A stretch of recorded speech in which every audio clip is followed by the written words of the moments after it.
Meni nazdimda u pragmatik siyosatchi deb o'ylayman. Peter Madyar ancha buni vaziyatni kuzatib turibdi. U Rossiya bilan uzoqlashish harakatida emas. Meni nazarimda ertaga bu Turkiyadagi saylovlarga ham jiddiy ta'sir qiladi. O'zgarish bo'lishi mumkin, katta ehtimol, chunki Yevropa ittifoqi asosiy birinchi planga tushib, Turkiya davlatlar tashkiloti keyingi masalaga o'tib qoladi. Yevropa ittifoqi bilan integratsiyasi masalasi ertaga bu yana qaytariladi, ya'ni bu qaytadan jonlanadi. Mana o'tayotgan haftada Vengriyada saylov bo'lib o'tdi, bosh vazir parlament saylovi bo'lib o'tdi va 16 yillik hukmronlikdan so'ng Viktor Orban hokimiyatdan ketishi ma'lum bo'ldi. Uning o'rniga yangi bosh vazir o'sha Peter Madyar hokimiyatga keldi. Mana shu vaziyat Yevropa ittifoqi va Ukrainadagi vaziyatga qanday ta'sir ko'rsatadi? Yevropa ittifoqi va Ukrainadagi vaziyatga. Albatta ta'sirini ko'rsatadi. Orbanni shuncha yillik hokimiyatdan ketishini tabiiyki Yevropa ittifoqi davlatlari olqish bilan qabul qilishdi. Chunki Orban ularga Yevropa ittifoqini umuman birligiga bir ma'lum ma'noda ta'sir ko'rsatib turgan shaxslardan bittasi edi. Qolaversa Rossiyaga nisbatan moyilligi bo'lgan, hamkorlik qilishga intilishi bo'lgan yoki bo'lmasa Turkiya davlatlar tashkilotining Yevropa ittifoqiga muqobil sifatida qaraydigan shunaqa bir rahbar edi. Shunday vaziyatda tabiiyki yangi rahbarni o'sha Peter Madyarni hokimiyat tepasiga kelishi Bryussel tomoni uchun juda katta imkoniyat sifatida qaraladi. Hattoki Peter Madyar o'zi ham ochiqcha aytdi, tashqi siyosatning yo'nalishi, eng asosiy yo'nalishi u aytgan davlatlar 4 ta bo'ldi. Ya'ni Vengriyani o'zi, Polsha, Slovakiya va Chexiya. Vishegrad to'rtligi degan formatni qayta tiklaylik degan fikrni bildirdi va birinchi tashriflarni shu davlatlarga amalga oshirmoqchi. Ya'ni shu hudud birinchi asosiy ustuvor yo'nalishi va keyinchalik Yevropa ittifoqi davlatlari hamkorlikni amalga oshirish, Amerika, undan keyin esa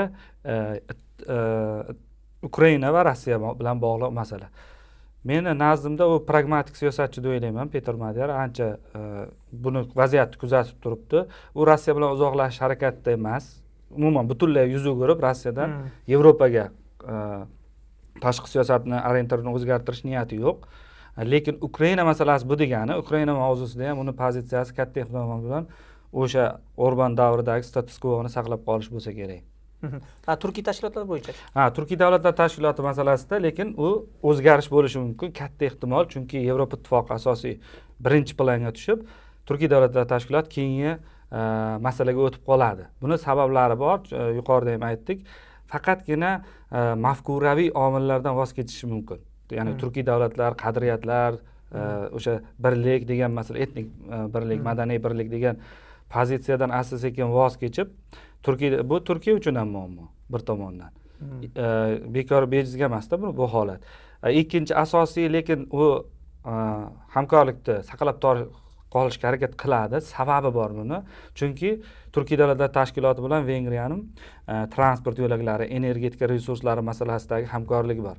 Meni nazdimda iqtisodiy manfaat nuqtai nazaridan Turkiy davlatlar tashkiloti bilan hamkorlikni davom ettiradi deb o'ylayman. Albatta, hozir shunday men nazarimda Peter Madyar bu yoshlik paytidagi Viktor Orbanni eslatadi. Viktor Orban xuddi shunday islohotchi siyosatchi bo'lib kelganda, yosh, ya'ni Rossiyani postsovet mintaqasini, sovet mafkurasini tanqid qilib, pan-yevropizm, ya'ni Yevropalashish tarafdori bo'lib kelgan. Bir holatni ko'rsak, uning shu TISA partiyasi, uning asosiy tarafdorlari ham aynan shu Fidesz partiyasidan ajralib chiqqanda, mafkuraviy jihatdan, ya'ni avvalo ular birinchi o'rinda Vengriya deydi. Undan keyin, ya'ni u Yevropa bilan muloqot bo'ladimi, Rossiya bilanmi, Ukraina masalasida ham. Faqat endi haqiqatdan ham o'z fikrlariga qo'shilaman, ya'ni uni qarashlarda ideologik komponent kam bo'lishi mumkin. Ya'ni ideologik komponent qaysi ma'noda? Ya'ni Viktor Orban bu Yevropa ultra o'ng kuchlarni bir simvollaydi-da.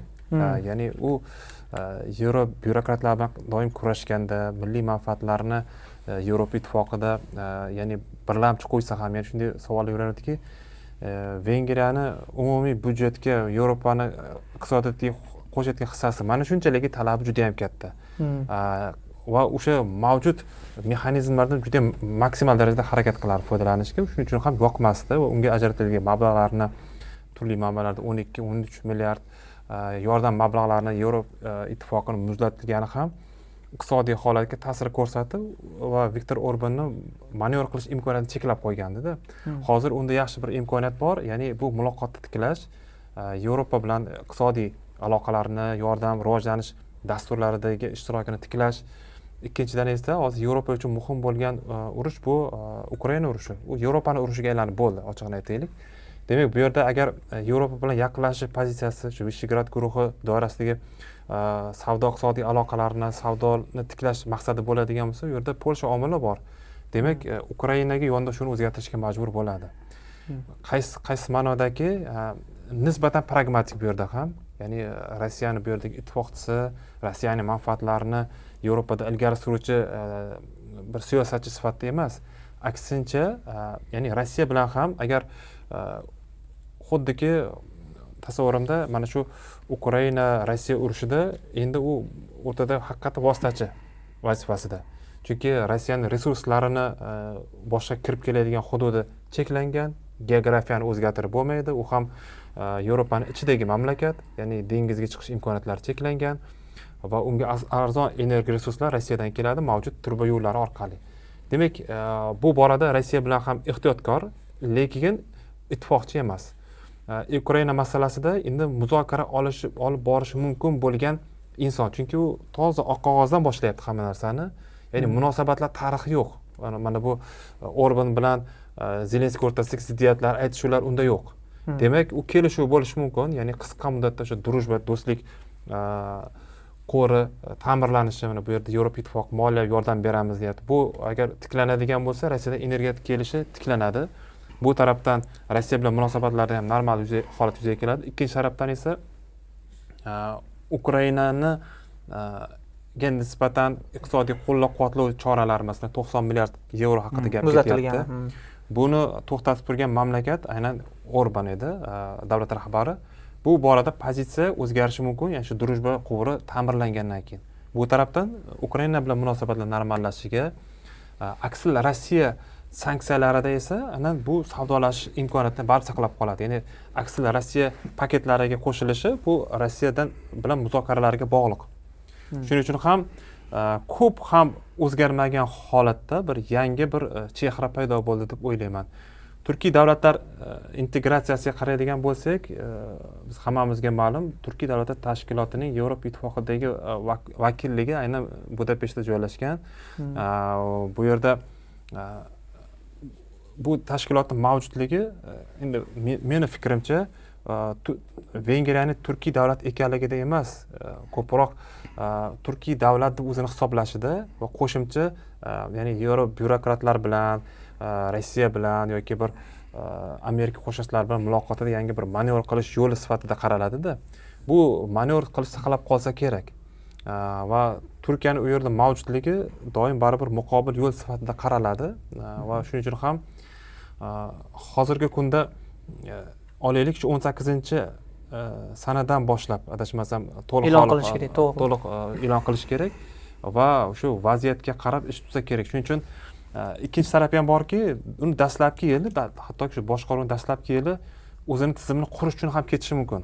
Chunki 16 yillik merosni qabul qilib olyapti. U yerda kadrlar bor, tizimlar bor, murakkab saylov tizimi bor va ya'ni yoki qo'shimcha aytadigan bo'lsak, deep state bor, ya'ni o'sha rahbarlar sinfi bor, o'sha Fidesga sadoqati mavjud bo'lgan. Ya'ni unga nazarimda bu aytayotgan narsalarni o'zini ham amalga oshirish oson bo'lmasa kerak. Bitta masalani aytmoqchi edim, Muxtor aka, masalan, o'ylaylikda, shunchaki o'ylaylik. Mabodo Vengriya asosiy ustuvor yo'nalishi Yevropa ittifoqi bo'ladigan bo'lsa, Turkiyaga ta'sir ko'rsatish vositasi sifatida Yevropa davlatlari foydalanish mumkinmi, yo'qmi?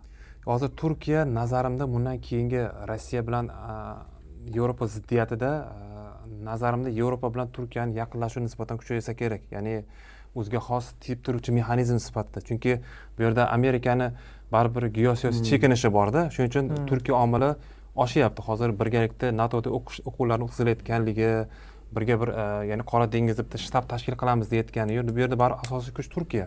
Ya'ni tip turuvchi mexanizm kerak. Shuning uchun bu yerda Vengriya qaysidir ma'noda bog'lovchi funksiya vazifasini ham bajarishi mumkin deb o'ylayman. endi mana shu qo'shimcha qilib ketmoqchi edim mana bu Orban haqida fikrimni bildirishdan oldin.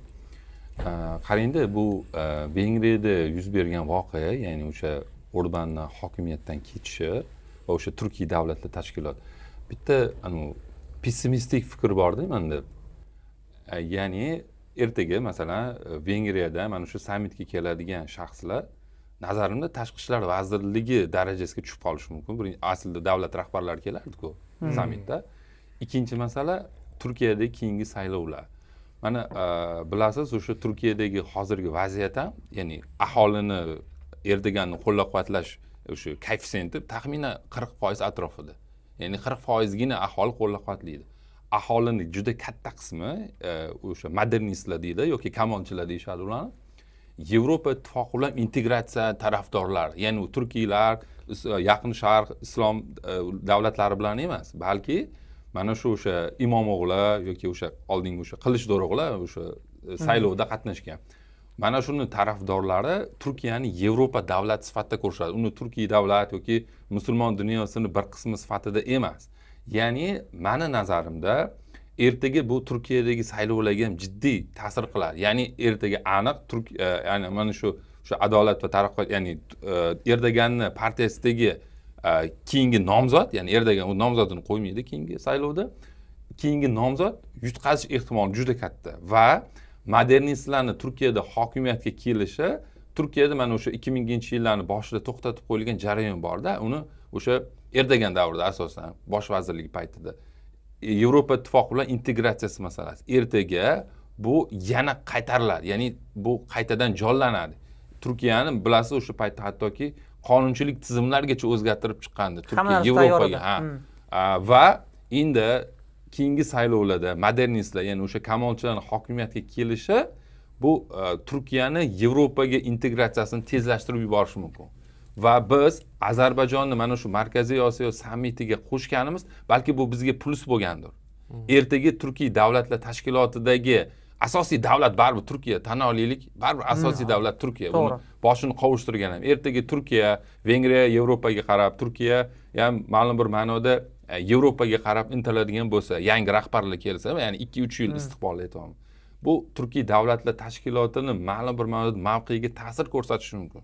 Shuning uchun biz hozir harakat qilib qolishimiz kerakki, Markaziy Osiyo davlatlari, o'sha Ozarbayjon kerak bo'lsa unga Janubiy Kavkazdagi boshqa davlatlar ham qo'shishi mumkindir. Mana shu jarayonni tezlashtirib olishimiz kerak o'zimiz. Chunki ertaga biz o'zimiz qolib ketishimiz mumkin Markaziy Osiyo. To'g'ri, Turkiyaning manfaatlari, turkiylar degan masalalar bor, mana Erdo'g'an harakat qildi. Lekin bu hozir Erdo'g'anning davrida-da. Bittadan shaxs bilan bo'lyapti bu narsa. Ko'proq shaxsga bog'liq deb o'ylayman. Ertaga modernistlar hokimiyatga kelsa, ular uchun Turkiy davlatlar tashkiloti ustuvor bo'lib qoladimi yoki yo'qmi?